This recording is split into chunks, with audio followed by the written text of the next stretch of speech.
Welcome back. You're tuned in here with Raider Dave. Sunday, March 15th in the year of 2020. Dropped the green screen today on this channel. Last time I dropped the green screen was when we beat the Cleveland Browns, man, in overtime 2018. That was a good time, man.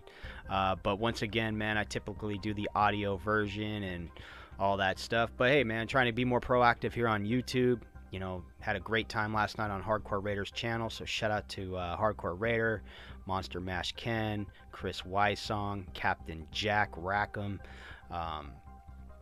and then Homer, Raider Homer, man. That was a good time, man, a good connection with those guys. I was happy to get to know them. That was a whole new group of people that I got to know. I know who they are, because I'm on Twitter and I'm on YouTube as well.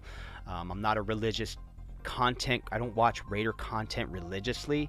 I do support channels, but I just have my own reserved opinion that I want to make sure my content is very organic here and very upfront, and like this is stuff comes straight from the heart. So that's my reason. That's why you don't see me interacting too much. But like I said, it was just a great time to get to know them and them to get to know me, man, because I've been a Raider fan my whole life, man. I bring a lot of excitement when I go to events and stuff, man. I used to be a part of a big fan club and get fired up, and everybody loves that, man, when you get fired up and you get people pumped up. And so yeah, but anyway, that's one of the reasons I started a YouTube channel a few years back. But just thought I'd jump in here today, man. My main reason is the CBA agreement was finalized, so that's great news. We'll get into that.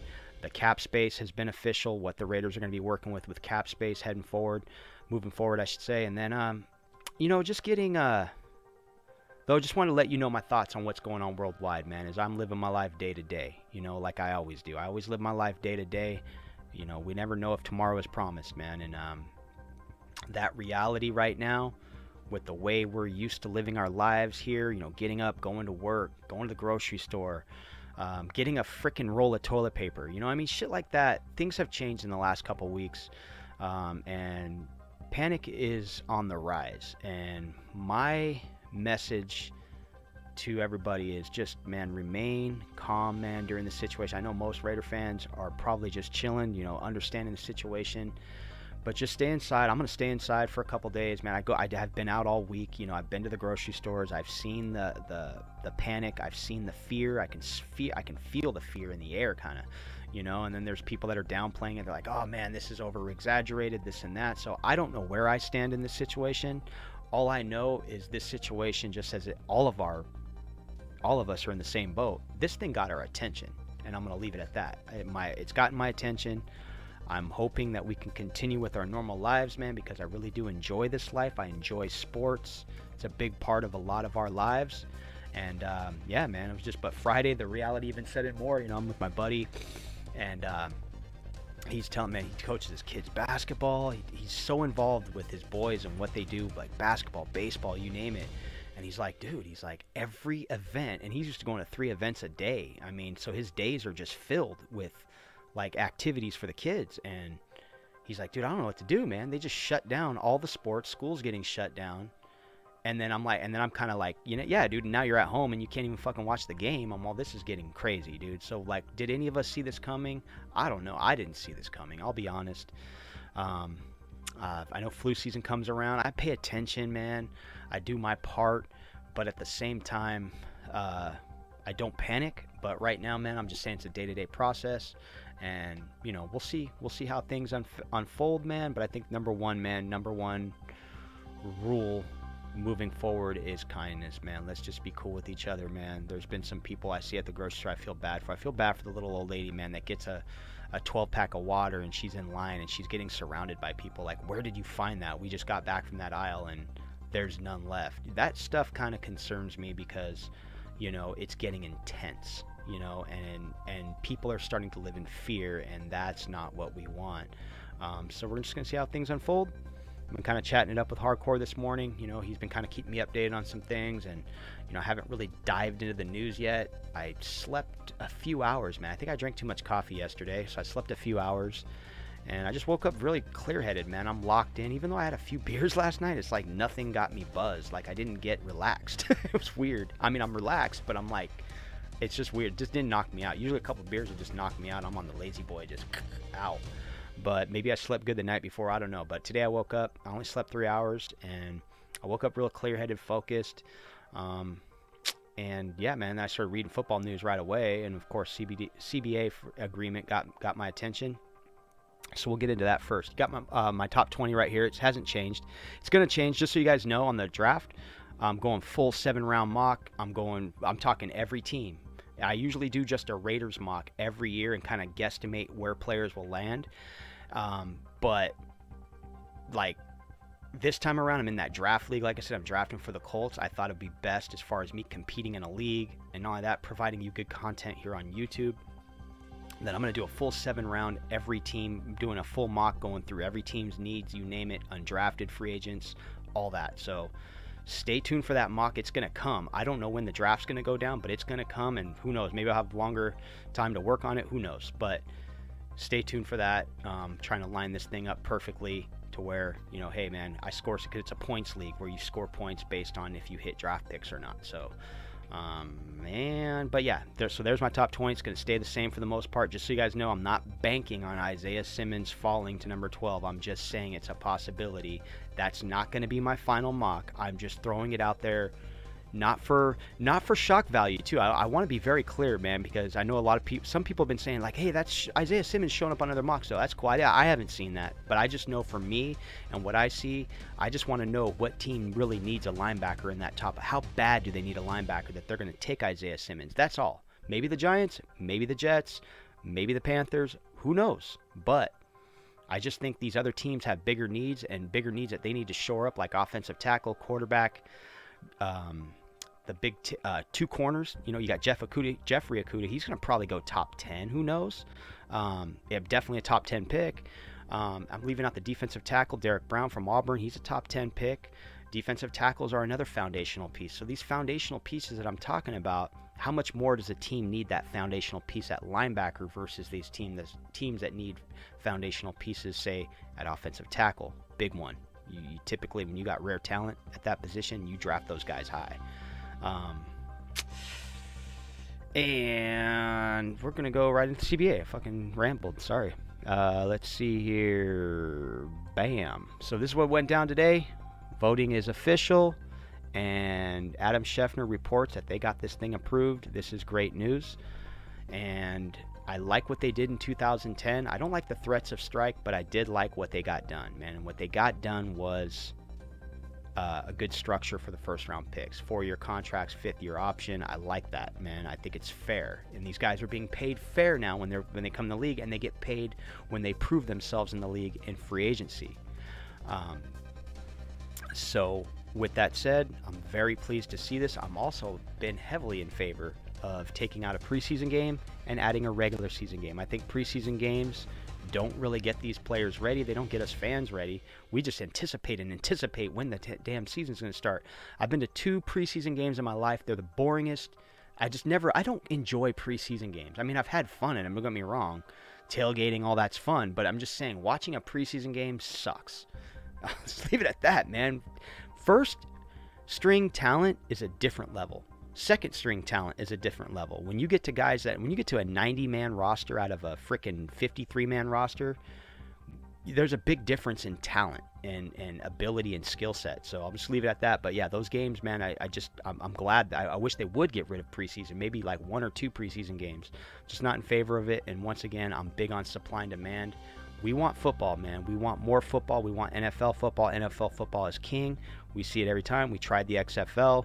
We want NFL football, and give us 17 games. And the game numbers are already inflated with the way they've changed the rules and all that. So these guys are throwing crazy numbers up no matter what. 17 games in a season, we're probably going to see a 6,000-yard passer evolve sometime in the next 4 to 5 years. You can pretty much bank on that. And we saw Marino, because it took a while for Marino's record to get broken, and man, now that's like the norm now to a certain degree. I get in 5K. All right, and what else here? Let's get into the salary cap. Let me close this window here. Bam, bam. And this is what was released about a couple hours ago from the USA Today. They're going off overthecap.com and what they're saying, because they did extend the salary cap, raised the bar there for, I think it's like 198 million now, and the Raiders come in at 55 million in cap space. I think we're working off 45 million the last few weeks. But yeah, this is the projected top 10 cap space in the league. So who do we spend this on, man? Byron Jones, he's the big ticket corner. He's number 1 on my list. However, don't get in a bidding war with Philadelphia. Don't get in a bidding war with the New York Giants. And because those are NFC East teams that would like to have his services, a division rival. And the Jets, I believe, are interested as well. So these teams might be throwing big bucks. And but I do like, if the Raiders did sign Byron Jones, I wouldn't be mad. Once again, I think he is somewhat comparable to Ronald Darby, though. There's some numbers that are pretty close. Like, they've both given up the same amount of touchdowns. I think Byron Jones gave up like 14 touchdowns in 5 years. Ronald Darby has given up like 13 touchdowns. They both give up about a 50% completion percentage to their wide receivers when matched up. Those are the numbers I kind of looked at, because Byron Jones is one that's kind of hard to grade because he doesn't have a high number of interceptions. You don't see all these batted passes, but it's been known that quarterbacks do look the other way when he's on the field, and he does get tested. He's not your complete shutdown corner. And I'll be honest, man, look at Tremaine Johnson. I was high on Tremaine Johnson a couple of years ago. I thought he was I don't know what happened in New York, why he fell off, and why he just wasn't producing. Now, I'm still willing to take a risk on Tremaine Johnson. If the Raiders had an opportunity to sit him down for a contract, get him in for a cheap deal, prove it deal, I'd be all for that. I do think we got some great corners coming out in this draft, though. So once again, bidding war, not in favor of that. However, the guy that I really got my eyes on, man, of course, Corey Littleton. I don't want to. You've heard all about Corey Littleton for the last 4 months. I don't need to get into that. It would work. I think he's an inside linebacker coming out of that 3-4 defense. Another linebacker I like is Matt Judon, but I'm pretty sure he's going to get franchise tagged by the Ravens. They announced that they're going to tag him. I don't know how he would fit in the 4-3. I just like the explosiveness. I like defenders that get after the quarterback. I like defenders that show a relentless presence and bring an energy to the defense that is infectious, that gets everybody excited, gets everybody proactive. And I just think, Matt Judon with freaking Max Crosby could be insane speed coming off the edge, but I don't think that's going to happen. Baltimore's going to re-sign him, or I'm sorry, tag him. But what was Anthony Davis, the safety from Minnesota Vikings, man. That's the guy that really stands out to me. That's the one I really want to lock down. As much as you guys know, I'm a Carl Joseph fan. I got Carl Joseph jersey hanging up in the closet. This is my personal jersey, just so you know. 42 is my number. But I got a Carl Joseph jersey hanging up, man. I love the guy. When I say stop the run, because he's a great run stuffer, and some people, well, we need a better pass, a guy that can defend the pass. Okay, cool. But keep in mind, stopping the run is a big part of the game. That's all I'm saying. The number one goal of a defense is to shut down the run and make that team one-dimensional. Force them to be one-dimensional, so that way you can get off the field in 3 downs. That's the goal. Get 3 and outs. Shut down that one phase of the game, and boom, I think Carl Joseph is very effective at doing that. Anthony Davis, I think, is an upgrade. You're getting a 6'1 safety at 205.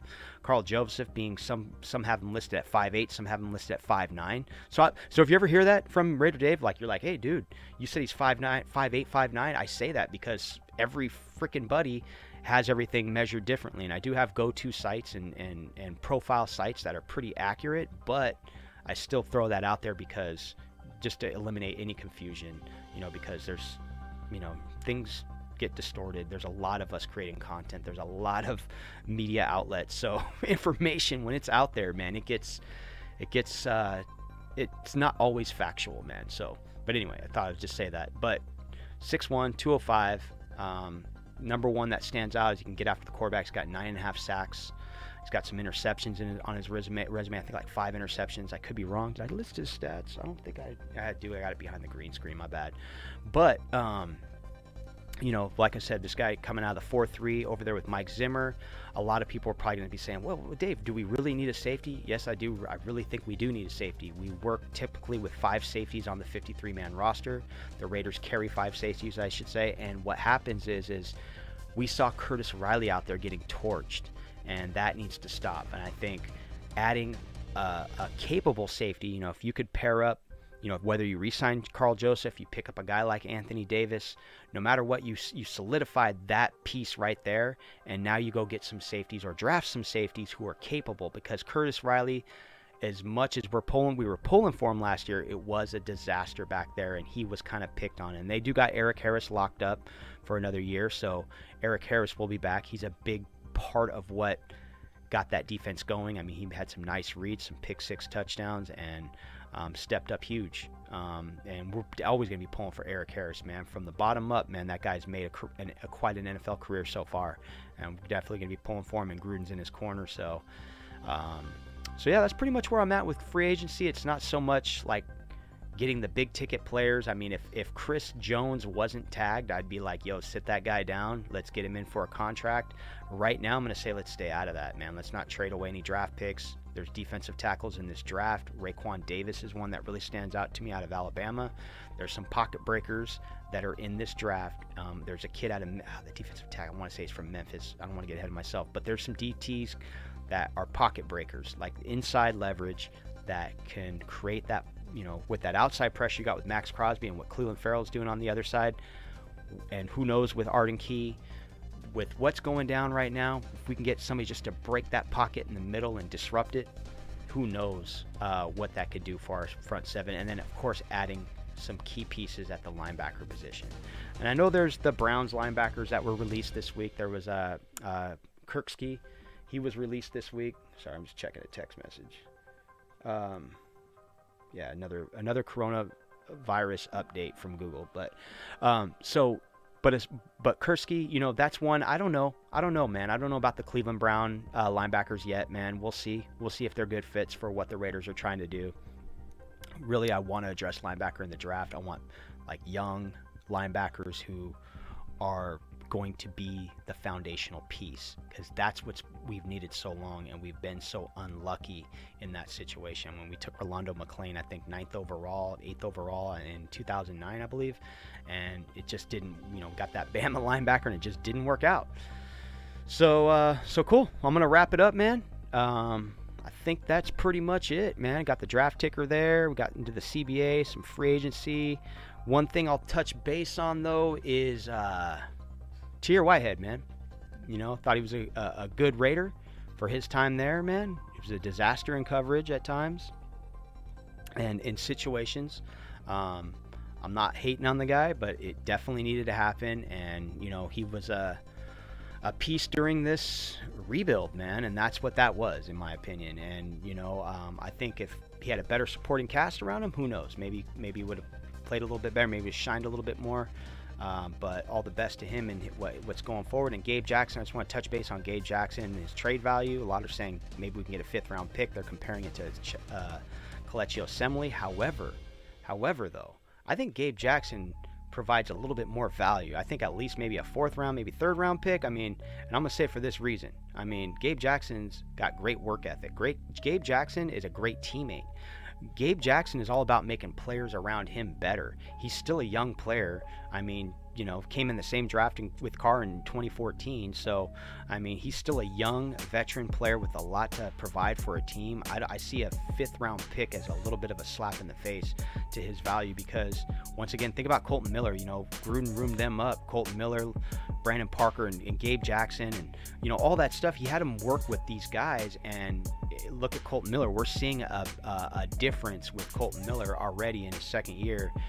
So just stay tuned for that. I'm not big on trading Gabe Jackson. I like him as our guard. Yes, they could clear up space, but once again, who are you going to replace him with?